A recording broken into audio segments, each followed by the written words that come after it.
আজকের ভিডিওতে অনেকগুলো বিষয়ের আপডেট আছে। প্রথমত হচ্ছে সেটা মোহনবাগান টিমের কোচিং টিমের যে পুরো সিস্টেমটা ছিল, কোচিং স্টাফ পুরোটা বদলে যেতে চলেছে। নেক্সট সেটা হচ্ছে আপুইয়া, জিকসান, এদের নিয়ে কিছু কথাবার্তা বলার আছে, কিছু আপডেট আছে, সেগুলো আপনাদের সঙ্গে শেয়ার করে নেব। আর কলকাতা লিগের যে গ্রুপ বিন্যাস সেটা প্রকাশিত হয়েছে, তো সেটা নিয়ে কিছুটা আলোচনা করে নেব। আর আজ থেকে ইউরো কাপ শুরু হচ্ছে। জার্মানি ভার্সেস স্কটল্যান্ড ম্যাচ দিয়ে আজকে ইউরো কাপের যাত্রা শুরু করছে জার্মানি, এবং ইউরো কাপ শুরুও হবে আজকে থেকে। তো সেটা নিয়ে কিছু আলোচনা করব। প্রথমে যদি চলে আসি কলকাতা লিগের কথায়, তাহলে কলকাতা লিগের গ্রুপ বিন্যাস কিন্তু হয়ে গেছে। একদিকে মোহামেডান, ডায়মন্ড হারবার এফসির মতো বড় দলেরা যেমন রয়েছে, উল্টো দিকে রয়েছে আর একটা গ্রুপে রয়েছে মোহনবাগান ইস্টবেঙ্গল, এবং মোহনবাগান ইস্টবেঙ্গলকে রাখা হয়েছে একই গ্রুপে, কারণ ডার্বি একটা অন্তত হয়ে যাওয়ার জন্য। কারণ আপনারা জানেন যে মোহনবাগান কিন্তু জুনিয়র টিম নেওয়া হবে, তো সেই আশায় না থেকে আইএফএ কিন্তু আগেই লিগ স্টেজে একটা ডার্বি করিয়ে দিতে চায়। ডার্বি থেকেই মেনলি দর্শকটা হয় ডার্বিতে, তো সেই কারণে মনে হচ্ছে যে একই গ্রুপে রাখা হয়েছে এবং ডার্বিটা করিয়ে দেওয়ার একটা চেষ্টা রয়েছে। এবার আগের বারের মতো যদি খেলার ডেটগুলো ধীরে ধীরে অ্যানাউন্স করা হয়, তাহলে যেরকম অ্যানাউন্স করবে সেই অনুযায়ী আপনাদেরকে আমি জানিয়ে দেবো। এবং কলকাতা লিগের আগে দুটো প্র্যাকটিস ম্যাচ খেলবে মোহনবাগান, এরকম একটা কথা আছে। আজকে একটা প্র্যাকটিস ম্যাচ আছে আর 21 তারিখে একটা প্র্যাকটিস ম্যাচ আছে, এরকম একটা খবর পাওয়া গেছে। কলকাতা লিগের প্রস্তুতি কিন্তু জোর কদমেই চলছে এবং প্রপার ওয়েতে চলছে। তো কলকাতা লিগে এবার কিন্তু ভালো কিছু করার একটা সম্ভাবনা রয়েছে। তবুও আমি বলবো গতকালের কথা অনুযায়ী যতক্ষণ না টিম প্রপার ম্যাচে নামছে, একটা দুটো ম্যাচ যাচ্ছে, ততক্ষণ বলা মুশকিল টিমটার মধ্যে কি পোটেনশিয়াল আছে, কতদূর যাবে বা কি হতে পারে। নেক্সট যে বিষয়টা সেটা হচ্ছে মোহনবাগান টিমের কোচিং স্টাফেদের মধ্যে কিন্তু একটা আমূল পরিবর্তন আসতে চলেছে। এখনও পর্যন্ত যতটুকু খবর পাওয়া যাচ্ছে তাতে অ্যাসিস্ট্যান্ট কোচ থেকে শুরু করে আপনার goalkeeper coach, fitness coach, Indian assistant coach সব কিছুই চেঞ্জ হতে চলেছে। এখনও গোলকিপার কোচের ব্যাপারটা কনফার্ম হয়নি, তবে মনে করা হচ্ছে মলিনা যেহেতু গোলকিপার ছিল, সেহেতু তিনি যে গোলকিপার কোচকে আনবেন তার পছন্দের কাউকেই তিনি নিয়ে আসবেন, এরকম একটা মনে করা হচ্ছে। এইবার নেক্সট কোশ্চেন যেটা দাঁড়িয়ে যাচ্ছে যে পাওলো অ্যামো, যে আগেরবার যখন মলিনা এখানে এসছিল তখন অ্যাসিস্ট্যান্ট কোচ ছিল এবং মলিনার সতীর্থ, সে একসঙ্গে খেলতো। মলিনা যেখানে যেখানে গেছে মোটামুটি সেও সঙ্গে সঙ্গে গেছে। যখন স্পেনের স্পোর্টিং ডিরেক্টর ছিল তখন তাকে স্পেনের জুনিয়র টিমগুলোর অ্যাসিস্ট্যান্ট কোচ করা হয়, এবং বর্তমানে তিনি স্পেনের যে টিমটা ইউরো কাপ খেলছে তার অ্যাসিস্ট্যান্ট কোচ। এবং স্পেনের অ্যাসিস্ট্যান্ট কোচ যে ইউরো কাপ খেলছে সেখান থেকে সে যদি সোজা মোহনবাগানের অ্যাসিস্ট্যান্ট কোচ হয়ে আসে, এটা একটা বিশাল বড় ব্যাপার, একটা ইতিহাস বলা চলে। যে স্পেনের মতো টিমে ইউরো কাপ খেলে সে অ্যাসিস্ট্যান্ট কোচ মোহনবাগানে এসে জয়েন করলো, এটা একটা বিশাল বড় ব্যাপার। তবে এখানে কয়েকটা প্রশ্নচিহ্নর ব্যাপার আছে। এক নম্বর ব্যাপার হচ্ছে পাওলো অ্যামোর সঙ্গে যদি স্পেন তার কন্ট্রাক্টটা এক্সটেন্ড করে, তাহলে পাওলো অ্যামোর মতো ব্যক্তিত্ব নিশ্চয়ই স্পেনের অফারটা ছেড়ে দিয়ে মোহনবাগানে কোচিং করাতে আসবে না। সেটা ক্ষেত্রে যেটা হতে পারে, তিনি স্পেনের পুরো টার্মটা কমপ্লিট করলেন, যতদিন স্পেন তাকে রাখছে অ্যাসিস্ট্যান্ট কোচ হিসেবে সেখানে থাকলেন, তার বদলে কাউকে হয়তো নিয়ে আসতে পারে মলিনা।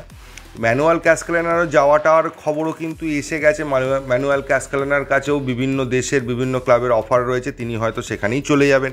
তবে কোনোটাই এখনও কনফার্ম হয়নি যে ওই পাওলো অ্যামো আর ম্যানুয়াল ক্যাসকেলেনার মধ্যে যে কে আসছে বা কনফার্ম ম্যানুয়াল ক্যাসকেলেনা যাচ্ছে, এটা এখনও কিন্তু কনফার্ম হয়নি। তবে ফিটনেস কোচ চলে গেছে।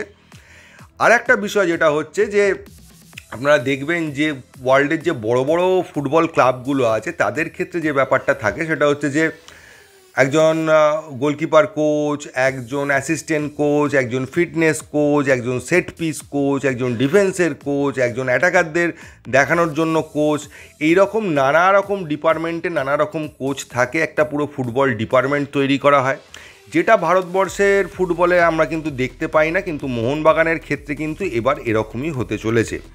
ওয়ার্ল্ডের যত বড় বড় ক্লাব আছে তারা যে সিস্টেমটা ফলো করে তাদের কোচিং সিস্টেমের মধ্যে, সেই সিস্টেমটা কিন্তু মোহনবাগানে আসতে চলেছে। এটা মোহনবাগানের জন্য যথেষ্ট ভালো খবর, এবং যদি এটা হয় তাহলে বোধহয় ভারতবর্ষের প্রথম ক্লাব হবে যারা কোচিং ডিপার্টমেন্টে এতগুলো স্টাফ এবং ইন্ডিভিজুয়াল স্টাফ নিয়ে একটা টোটাল কোচিং টিম তৈরি করছে। এটা প্রথমবার হতে চলেছে। অন্যান্য ক্লাবেও এরকম সেট পিস কোচ বা গোলকিপার কোচ এগুলো থাকে, কিন্তু এই পুরো ডিপার্টমেন্টটা এরকম প্রফেশনালভাবে ডিপার্টমেন্টটা করা এই ব্যাপারটা কিন্তু প্রথমবারই হবে মনে হচ্ছে। এবং এই পুরো সিস্টেমটাকে সাজাবেন কিন্তু মোহনবাগানের নতুন কোচ হোসে মলিনা, তিনি এই পুরো বিষয়টা সাজাবেন।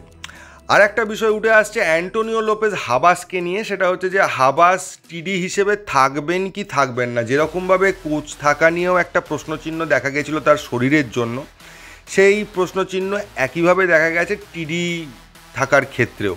তো এটা নিয়ে এখনও কনফার্মেশন আসেনি, যদিও বিভিন্ন জায়গা থেকে যতটুকু খবর এসছে এবং অফিসিয়ালি গুগলের সাইটেও যেটা দেখাচ্ছে যে অ্যান্টোনিও লোপেজ হাবাস কিন্তু মোহনবাগানের টিডি হিসেবে রয়েছে।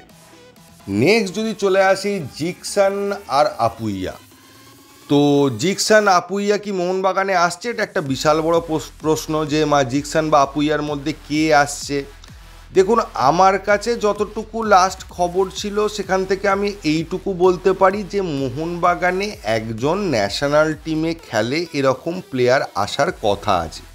সেটা আপুইয়াও হতে পারে, সেটা জিকসানও হতে পারে, সেটা কে সে সম্পর্কে আমার কোনো ধারণা নেই, আর আমি কোনো নামও জানি না। তো আপুইয়া বা জিকসান যে কেউ হতে পারে।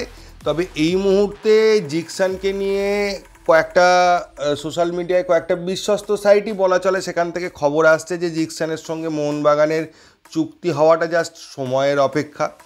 তো সেটা সম্পর্কে আমি সত্যি কথাই বলছি, আমি কিন্তু কিছু জানি না যে জিকসানের সঙ্গে মোহনবাগানের কথাবার্তা হয়ে গেছে বা কিছু, এ সম্পর্কে আমার কাছে কোনো খবর নেই। আর আপুইয়ার সঙ্গে মোহনবাগানের কথাবার্তা কতদূর এগিয়েছে এটা সম্পর্কেও আমার কোনো ধারণা নেই। তবে ওই দেবাশিস দত্তর লাস্ট কথাটাই আমি বলবো যে আপুইয়া যদি মুম্বাই ছাড়ে তাহলে দেবাশিস দত্ত বলেছিলেন তিনি মোহনবাগানেই আসবেন, এবং লজিক্যালি দেখতে গেলে সেটা ঠিকই বলেছেন তিনি। যদি আপুইয়া মুম্বাই সিটি ছাড়ে তাহলে মোহনবাগানের সঙ্গে তার যদি পার্সোনাল কোনো প্রবলেম না থাকে বা মোহনবাগানে খেলবো না এরকম ডিসাইড না করে থাকে, তাহলে মোহনবাগান ম্যানেজমেন্টের পক্ষে আপুইয়ার ডিলটা কনফার্ম করাটা খুব একটা বড় ব্যাপার নয়। কিন্তু তবে এটুকু বলতে পারি, যতদূর আমি খবর পেয়েছি যে যেহেতু ACL 2টাকে টার্গেট করা হচ্ছে, এবছর কিন্তু বিদেশিদের ক্ষেত্রে খরচটা বেশি করা হবে। আগেরবার আপনারা যদি ভালো করে দেখেন তাহলে বুঝতে পারবেন যে মানে বিদেশিদের থেকে বেশি টার্গেটটা ছিল কিন্তু ন্যাশনাল প্লেয়ারদের দিকে, এবং ভালো ভালো ন্যাশনাল প্লেয়ারদের তোলা হয়েছিল। থাপা হোক, সাহাল হোক, আনোয়ার হোক, অনেক ভালো ভালো প্লেয়ারকে নিয়ে আসা হয়েছিল। এবারে কিন্তু টার্গেটটা শিফট করে গেছে বিদেশি প্লেয়ারদের দিকে। তো এবার বিদেশি প্লেয়ারদের দিকে ম্যাক্সিমাম ইনভেস্টমেন্টটা করা হবে, এবং তারপরে বাজেটটা নিয়ে ভাবতে হবে যে এই খরচগুলো করার পর, মানে বিদেশি প্লেয়ারদের পেছনে খরচগুলো করার পর আপুইয়ার ক্ষেত্রে যদি একটা লামসাম অ্যামাউন্ট ইনভেস্ট করতে হয়, সেটা করাটা কতটা মোহনবাগানের পক্ষে সুটেবল হবে। করতে পারবে না এই প্রশ্নটা কিন্তু নয়, মোহনবাগান চাইলেই করতে পারে, কিন্তু কতটা সুটেবল হবে এটা ভাবনা চিন্তা করতে হবে। এবার চলে আসবো ইন্টারন্যাশনাল ফুটবল বা ইউরোকাপে আজকে কিন্তু জার্মানি স্কটল্যান্ডের বিরুদ্ধে যাত্রা শুরু করতে চলেছে। ম্যাচটা হবে রাত্রি 12:30 থেকে, এবং আপনারা জিজ্ঞেস করেছিলেন যে সোনির কোন চ্যানেলে খেলাটা দেখা যাবে। তো যতটুকু জানতে পেরেছি সোনি 10-2 এইটা থেকে শুরু হচ্ছে, এবং সোনি 10-5 পর্যন্ত তার নর্মাল এবং HD চ্যানেল, মানে সোনি 10-2, সোনি 10-3, সোনি 10-4, সোনি 10-5 এর নর্মাল এবং HD দুটো চ্যানেলেই খেলাগুলো দেখা যাবে রাত্রি 12:30 থেকে। আমার ইচ্ছে আছে রাত্রিবেলা খেলাটা দেখার, কিন্তু যেহেতু এতটা রাত্রে খেলা, তো পুরোটা দেখতে পারবো কি না এখন আমি বুঝতে পারছি না। তবে চেষ্টা তো করবো পুরো খেলাটা দেখার, এবং পুরো খেলাটা যদি দেখতে পারি তাহলে কালকে সকালের ভিডিওয় এই ম্যাচটা নিয়ে সামান্য আলোচনা আমরা করে নেব। তো এই ভিডিওতে এইটুকুই। যদি ভিডিওটা ভালো লাগে প্লিজ চ্যানেলটাকে সাবস্ক্রাইব করবেন। থ্যাংক ইউ, ধন্যবাদ, এবং জয় মোহনবাগান।